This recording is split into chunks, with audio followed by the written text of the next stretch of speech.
Hi guys, तो आज मैं उपभोक्ता के व्यवहार का सिद्धांत का पार्ट 2 लेके आई हूँ। अगर आपने पार्ट 1 नहीं देखा तो पहले जाइए पार्ट 1 देखिए, क्योंकि आधी चोरी इसमें है। अगर आप पहले पार्ट 1 नहीं देखोगे तो दुकान से समझ में आएगा। आइए पार्ट 2 स्टार्ट करते हैं। तो उपयोगिता को मापने की दो विधियां हैं। जो उपयोगिता है ना, जो जिसे बस वो कंज्यूमर को खुशी संतुष्टि मिलती थी, उसे मापने की दो विधियां कौन कौन सी आइए देख लेते हैं। गणनावाचक उपयोगिता विश्लेषण पहली विधि ये है, तो आइए देखते हैं। इसमें सीमांत उपयोगिता विश्लेषण भी कहते हैं। इसका दूसरा नाम है ना, वो सीमांत उपयोगिता विश्लेषण है। ठीक है, नाम याद रखना। इसके अंतर्गत उपयोगिताओं को संख्या में अर्थात अंकों में मापा जाता है। तो इसके अंदर ना उपयोगिता को संख्या में नापा जाता है। जैसे एक गिलास पानी पी रहे थे तो 10 यूटिल, दूसरी गिलास पानी पी रहे थे तो 8 यूटिल। देखो, एक गिलास पीते पानी में 10 यूटिल मिले थे। ठीक है, दूसरी गिलास पीते 8 यूटिल, तीसरी गिलास तो तीसरी गिलास पानी पीने से हमें 6 यूटिल मिल रही थी। तो जो ये संतुष्टि थी ना, हम इसे अंकों में नाप लेते। देखो 10, 8, 6। तो ये इसे गणनावाचक उपयोगिता विश्लेषण कहते हैं, क्योंकि देखो अंकों में मापा जाता है। अंक में ही तो माप रहे हैं हम। इस इकाई को यूटिल नाम दिया गया है। जो हम ये नाप रहे हैं ना, इसे यूटिल नाम दिया गया है। ये मैंने कल आपको बताया था, जैसे कपड़े को मीटर में नापते हैं, ऐसी उपयोगिता को यूटिल में नापते हैं। ठीक है, जो वस्तु उपभोक्ता को ज्यादा संतुष्टि प्रदान करती है, उस वस्तु को ज्यादा यूटिल देते हैं। जैसे जो वस्तु ज्यादा संतुष्टि प्रदान करी है उसे ज्यादा यूटिल। जैसे पहले गिलास से ज्यादा संतुष्टि मिली, वो ज्यादा प्यासा था, पहली गिलास पानी पिया तो ज्यादा 10 यूटिल मिले ना। तो इस गिलास को हमने 10 यूटिल करी। देखो जैसे जैसे पीछे जाती जा रही है, यूटिल कम होती जा रही है। यहाँ पे 8 हो गई, यहाँ पे 6 हो गई। तो ये गणनावाचक उपयोगिता विश्लेषण है। ठीक है, तो आइए अब देखते हैं क्रमवाचक उपयोगिता विश्लेषण। अभी हमने गणनावाचक उपयोगिता विश्लेषण समझा, अब क्रमवाचक समझते हैं। इसमें इसे अनुदिमान वक्र विश्लेषण भी कहते हैं। इसमें संतुष्टि को अंकों में नहीं बल्कि रैंकों में मापा जाता है। इसमें उपभोक्ता अपनी आय को किन्हीं दो वस्तुओं में उपभोग में खर्च करता है। तो जो गणनावाचक था उसमें हम अंकों में नापते थे। जो वस्तु ज्यादा संतुष्टि देती थी उसे हम ज्यादा अंक देते थे। जैसे पहली गिलास पानी का 10, दूसरी का 8। ऐसे इसमें ना हम अंकों में नहीं बल्कि रैंकों में नापते हैं। ठीक है, जो ज्यादा संतुष्टि देखते हैं उसे फर्स्ट रैंक, सेकंड रैंक ऐसे देते हैं। और इसका दूसरा नाम है अनुदिमान वक्र विश्लेषण। इसमें ना उपभोक्ता अपनी आय को ऐसी बंडल दो वस्तु को खरीदने में करता है जिनसे उसे ज्यादा से ज्यादा संतुष्टि मिले। ठीक है, ये है क्रमवाचक उपयोगिता विश्लेषण। तो उपयोगिता को मापने की दो विधि थी, गणनावाचक और क्रमवाचक। दो मैंने आपको बता दिया। आई होप आपको समझ में आई होगी। स्क्रीनशॉट लेना हो तो ले लो। देखिए तो अब देखते हैं अनुदिमान वक्र किसे कहते हैं। अनुदिमान वक्र वस्तुओं के कुछ ऐसे बंडल जिनसे उपभोक्ता को समान संतुष्टि की प्राप्ति होती है। इन बंडलों को रेखाचित्र पर दर्शाने पर जो वक्र बनता है वह अनुदिमान वक्र कहलाता है। मतलब कि वस्तुओं के कुछ ऐसे बंडल होते हैं ना जिनसे उपभोक्ता को समान संतुष्टि मिलती है, उसके उपभोग से उसे समान संतुष्टि मिलती है। उसे रेखा चित्र पर जब ऐसे ग्राफ द्वारा दर्शाते हैं ना, तो उसे अनुदिमान वक्र कहते हैं। जैसे कि उपभोक्ता ने वस्तु बी की 30 यूज करा और वस्तु ए के 3 करा। देखो यहाँ से मिला के ये ऐसे वस्तु एक्स है। ठीक है, ये और वस्तु वाई में 25, वस्तु बी में 25 करा और इसमें 5 करा। ठीक है, समान जा रही है ना ये। और देखो ये वाई है वस्तु, और ये 20 करा, ये 7 करा। ऐसे यहाँ से आके इसमें मिल गया, ये वस्तु जेड है। ठीक है, तो ये जो 1, 2, 3 वस्तु का बंडल है ना, ये बंडल है ना, ये उपभोक्ता को समान संतुष्टि प्राप्त करें। तो हमने ये बंडल रेखा चित्र द्वारा, ग्राफ द्वारा हमने दर्शाया ना, तो इसे ही अनुदिमान वक्र कहते हैं। तो वस्तुओं को, बंडलों को ग्राफीय द्वारा दर्शाने को ही अनुदिमान वक्र कहते हैं। आई होप आपको समझ में आया होगा। स्क्रीनशॉट लेना हो तो ले लो। तो अब आइए देखते हैं सीमांत प्रतिस्थापन दर किसे कहते हैं। सीमांत प्रतिस्थापन दर वह दर होती है जिसमें उपभोक्ता एक्स वस्तु को ज्यादा प्राप्त करने के लिए वाई की मात्रा को त्याग देता है और वाई की वस्तु को ज्यादा प्राप्त करने के लिए एक्स की मात्रा को त्याग देता है। जो ये संबंध होता है ना, इसे सीमांत प्रतिस्थापन दर कहते हैं। आइए अब इसे ब्लैक बोर्ड पे भी देख लेते हैं। वह दर जिस पर उपभोक्ता एक्स वस्तु की अतिरिक्त इकाई प्राप्त करने के लिए वाई वस्तु की मात्रा का त्याग कर देता है, उसे एमआरएस मतलब सीमांत प्रतिस्थापन दर कहते हैं। और ये इसका फॉर्मूला है एमआरएस बराबर डेल्टा वाई भाग में डेल्टा क्यू। मतलब डेल्टा का मीनिंग होता है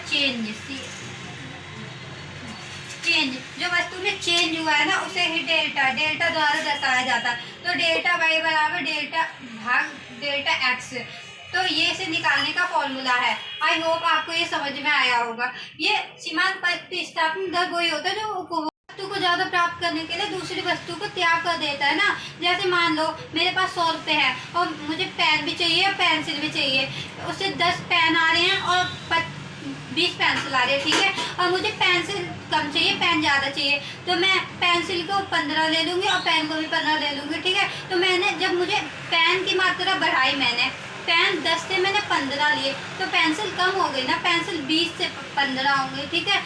ये मेरा संबंध था ना, इसे सीमांत प्रतिस्थापन दर कहते हैं। आइए तो अब सीमांत प्रतिस्थापन दर को एक बार सारणी द्वारा देख लेते हैं, तो आपको जल्दी से समझ में आएगा। देखो सहयोग ABCD, ठीक है। एक्स वस्तु 1 2 3 4, ठीक है। वाई वस्तु 20 15 11 18। तो अब ये सीमांत प्रतिस्थापन दर MRS निकालने का फॉर्मूला देखो। इसमें हम ना जब दो वस्तु के बंडलों का संयोग होगा ना, जब भी हम MRS निकाल सकते हैं, वरना नहीं निकाल सकते। देखो पहली वस्तु, इसमें कोई संयोग तो नहीं है, ए वस्तु ये एक ही अकेली वस्तु है, तो इसको कैसे MRS निकाले, इसलिए इसकी जगह खाली है, ठीक है। अब ये दूसरी वस्तु अभी संयोग हो गई, एक और बी दोनों वस्तु में संयोग हो गया, तो अब हम MRS निकालेंगे। देखो देखो del y delta y, delta का मतलब क्या बताया था मैंने, चेंज। तो देखो एक जब यहाँ से यहाँ तक गया तो कितना चेंज हुआ, एक हुआ, एक हो ना, एक का चेंज हुआ। और देखो 15 में से 20 गए तो 5 का चेंज हुआ, ठीक है। 5 का चेंज हुआ था ना, तो मैंने फॉर्मूला क्या क्या बताया था, डेल्टा वाई भाग डेल्टा एक्स। तो डेल्टा वाई हमारा क्या था, 2 से 1 हुआ, तो एक आया ना चेंज, 1, और ये वाई क्या है 5, तो इसलिए देखो 5.1, ये आ गया हमारा 5.1। ऐसे ये यहाँ से यहाँ पे भी 1 है ना, 1 यहाँ पे 4, तो देखो 4, तो यहाँ पे ये ऐसे निकाल लो, डेल्टा वाई भाग डेल्टा एक्स। तो यहाँ पे 1, यहाँ पे 4, तो आंसर क्या हो गया 4.1, ये आ गया। ऐसी आई होप आपको ये सारणी समझ में आगे हो गई। स्क्रीनशॉट।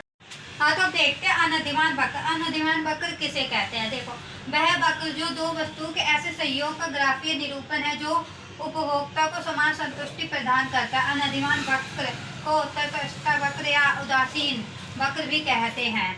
अनधिमान वक्र क्रमवाचक उपयोगिता विश्लेषण पर आधारित है, अर्थात उपयोगिता को संख्या में नहीं मापा जाता है। हाँ तो वो जो मैंने अभी पहले बताया, पहले भी तो मैंने अभी अनधिमान वक्र बताया ना, वह वक्र जो उपभोक्ता को यूज करने पर समान संतुष्टि प्राप्त करता है, उसे ही अनधिमान वक्र कहते हैं। और इसके दोनों और नाम है, वो आप याद रखना, ये रहा तटस्थ वक्र या उदासीन वक्र। इसे तटस्थ वक्र और उदासीन वक्र भी कहते हैं, ठीक है। इसे ही ना ग्राफ द्वारा जब हम प्रदर्शित करते हैं उसे अनधिमान ग्राफ कहते हैं, वक्र कहते हैं।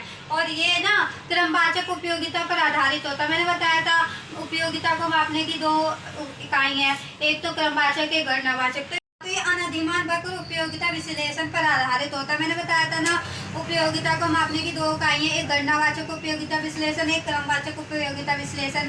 गणनावाचक में हम अंकों में मापते थे और क्रमवाचक में हम रैंक देते थे। तो ये ना क्रमवाचक पर आधारित है, इसमें संख्या पे नहीं मापा जाता, इसमें रैंक दी जाती है, जो मैंने पहले बताया। आई होप आपको ये समझ में आया। अनधिमान वक्र की विशेषता क्या होती है, अभी मैंने पढ़ा अनधिमान वक्र क्या होता है। अब अनधिमान वक्र की विशेषता देख लेते हैं। देखो अनधिमान वक्र दाएं से बाएं नीचे की ओर ढलवा होता है, जिसका अर्थ होता है कि वस्तु एक्स वस्तु प्राप्त करने हेतु उपभोक्ता वस्तु वाई की मात्रा का त्याग कर देता है। हाँ देखो अनधिमान वक्र जो दाएं से बाएं की ओर ढलवा होता है। देखो जैसे ये वक्र है, ठीक है, ये वक्र होता है, ये ऐसे इधर से इधर ही तो बढ़ता जाता है, पहले इधर फिर इधर फिर इधर। देखो ये इधर इधर इधर बढ़ता जा रहा है ना, तो ये ढलवा होता है कि नहीं होता, नहीं होता क्या।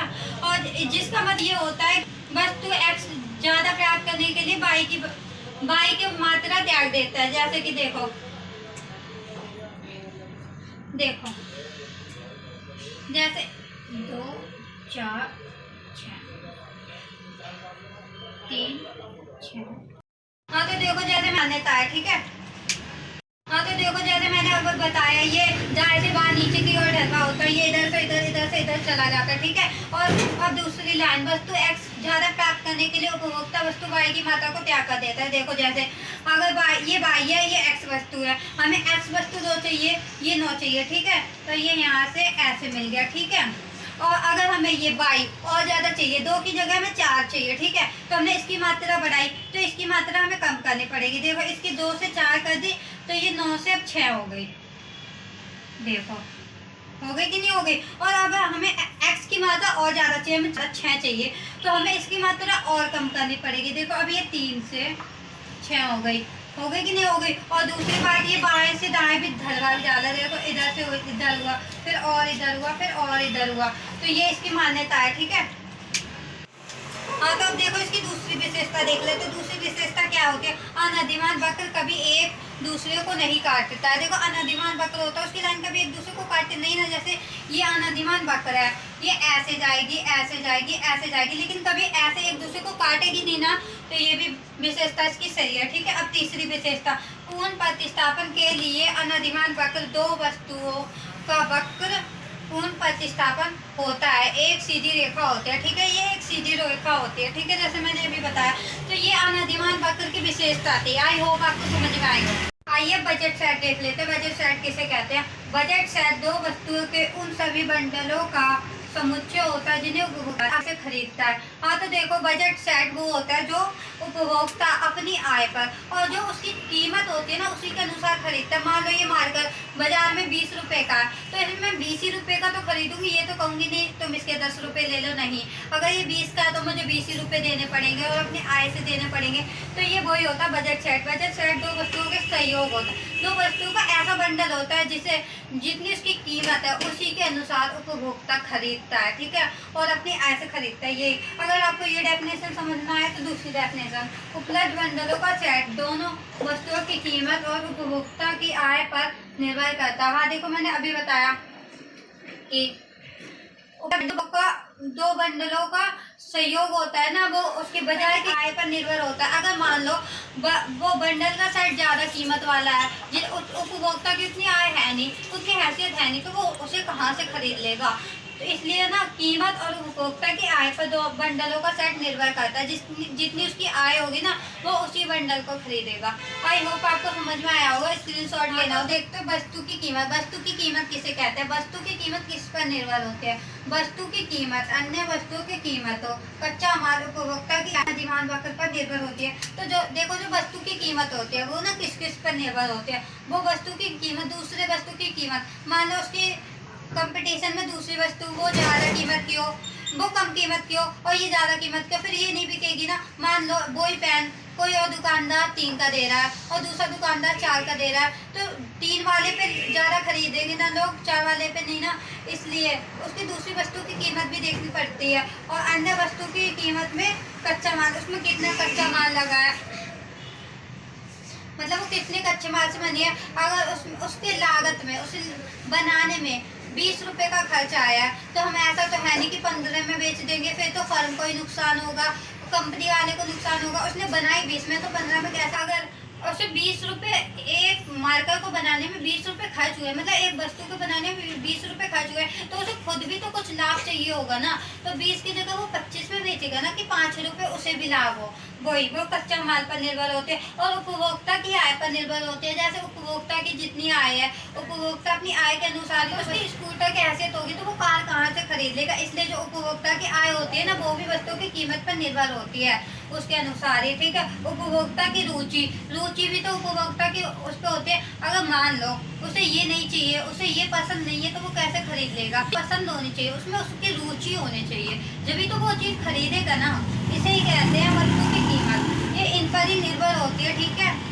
अब देखो मांग फलन। मांग फलन किसे कहते हैं? किसी उपभोक्ता की मात्रा के लिए उपभोक्ता का इष्टतम चयन और उसकी कीमत के संबंध अत्यधिक महत्वपूर्ण होता है। यही संबंध मांग फलन कहलाता है।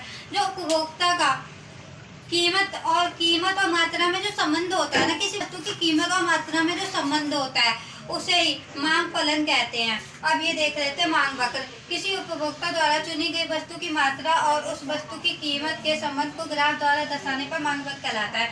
जैसे जो उपभोक्ता जिस वस्तु की कीमत, जितनी कीमत चुनता है और मात्रा, हाँ जितनी मात्रा चुनता है और जितनी उसकी कीमत होती है, उसको हम ग्राफ के द्वारा दर्शाते हैं ना, उसे ही मांग वक्र कहते हैं। जैसे कि ये हम ऐसे करके जब उसे दर्शाते हैं, ऐसे करके बनाते हैं, जैसे ये 3 6 9 2 4 6, ये मात्रा, ये कीमत।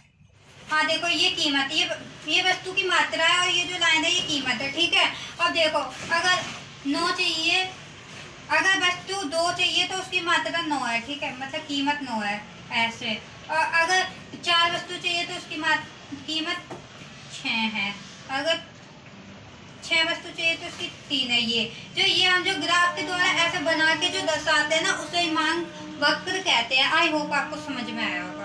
हाँ तो अब देखते हैं मांग का नियम। मांग का नियम क्या होता है? मांग का नियम वो होता है जब वस्तु की कीमत बढ़ जाती है तो उसकी मात्रा की क्षमता घट जाती है, और जब वस्तु की कीमत घट जाती है तो उसकी मांग बढ़ जाती है। जैसे मान लो एक पेन दुकान में 10 रुपए का आ रहा है तो उसे लोग कम से कम खरीदेंगे, मतलब कीमत बढ़ी, मांग घट गई ना, अब लोग कम खरीदने लगे। और मान लो वही पेन अब 5 रुपए का आ रहा है, 10 से वो 5 हो गया, ठीक है, 10 से 5 हुआ तो उसकी मांग ज़्यादा हो गई, अब लोग उसे ज़्यादा खरीद रहे हैं। तो यही मांग का नियम होता है। जब कीमत घटती है तो मांग बढ़ती है, मांग बढ़ती है तो कीमत घटती है, ठीक है, यही मांग का नियम होता है। अब इसे यहाँ पे देख लेते हैं। मांग का नियम वस्तु की कीमत और मात्रा को दर्शाता है। जब वस्तु की कीमत ज़्यादा होती है तो उसकी मांग घट जाती है। जैसा मैंने अभी बताया, जब वस्तु की कीमत ज़्यादा होती है तो उसकी मांग घट जाती है। जैसा मैंने अभी बताया कि एक पेन अभी 10 रुपए का था तो लोग कम से कम खरीद रहे थे, अब वही पेन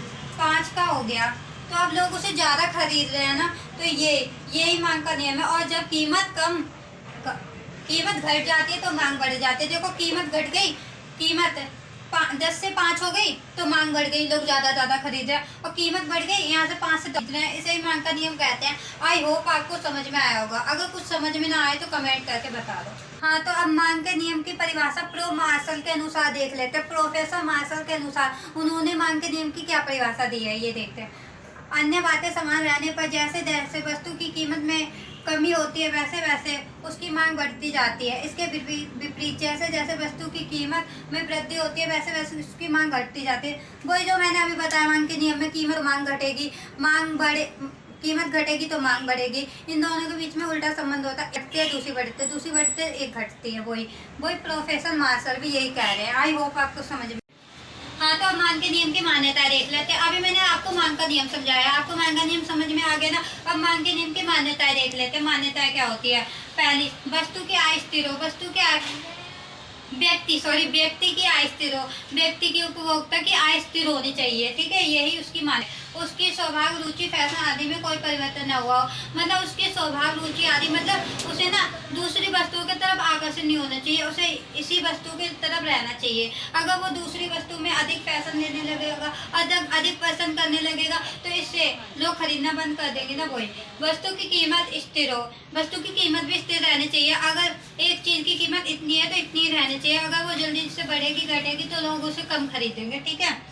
कोई नई वस्तु स्थानापन्न वस्तु। हाँ तो इसकी चौथी मान्यता क्या है? चौथी मान्यता ये है, कोई नई स्थानापन्न वस्तु की खोज नहीं होनी चाहिए। जो ये वस्तु है ना, इसकी जैसे दूसरी स्थानापन्न वस्तु की खोज नहीं होनी चाहिए। अभी मैं आगे स्थानापन्न वस्तु और पूरक वस्तु समझाऊंगी तो आपको स्थानापन्न का मतलब समझ में। अब आइए देखते हैं स्थानापन्न वस्तु और पूरक वस्तु। स्थानापन्न वस्तु किन्हें कहते हैं? स्थानापन्न वस्तु वे वस्तु जो एक दूसरे के ऑप्शन में यूज होते हैं, उनका एक दूसरे का विकल्प होता है। जैसे देख लेते हैं, वे वस्तु जिनके विकल्प होते हैं अर्थात ऑप्शन होते हैं, उसके जगह दूसरी वस्तु उपभोग करने का, उन्हें स्थानापन्न वस्तु कहते हैं। मतलब उनकी जगह अगर ये यूज ना करो तो उनकी जगह वो कर लो, सेम सी होती है। जैसे कि चाय व कॉफ़ी, अगर हमें चाय पीनी है, चाय नहीं है तो उसकी जगह कॉफ़ी भी तो पी सकते हैं, सेम सी है। और जैसे थम्स अप, पेप्सी या कोको कोला, पेप्सी थोड़ी अलग है, थम्स अप अलग है, कोको कोला अलग है। तो ये वस्तु पूरक स्थानापन्न वस्तु हो गई जो एक दूसरे के ऑप्शन में विकल्प में होती है। आई होप आपको समझ में आई होगी। अब पूरक वस्तु वे वस्तु, इनके तो नाम से ही पता चल रहा, पूरक जो एक दूसरे के बिना एक दूसरे पर डिपेंड होती है, उन्हें ही पूरक वस्तु कहते हैं। जैसे कार, पेट्रोल, कार के बिना पेट्रोल नहीं चल सकती, पेट्रोल के बिना कार नहीं चल सकती। और रुको, हाँ बोल। काम